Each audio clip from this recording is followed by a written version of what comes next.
আজকে আমার নিবেদন কবি সৌম্যকান্তি চক্রবর্তীর লেখা কবিতা নেতাজি সুভাষ।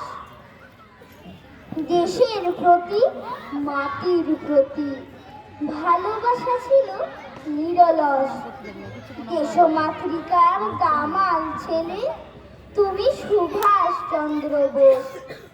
দেশের সকল লোকে তোমায় নেতাজি বলেই জানে। দেশের স্বাধীনতায় তোমার অবদান সবাই মানে। না থাকলে তুমি হে বীর সংগ্রামী, ভারতবর্ষ স্বাধীন হতো না। তুমি তো ছড়ালে স্বাধীন চেতনা। আজ এই স্বাধীন ভারতে তোমায় প্রণাম জানাই। ভারতবাসী যেন কখনো তোমায় ভুলে না যায়। আজকের দিনে আমার দেশে তোমায় সকলে সরে না হে বীর। মাঝে মাঝে প্রশ্ন জাগে, তুমি কি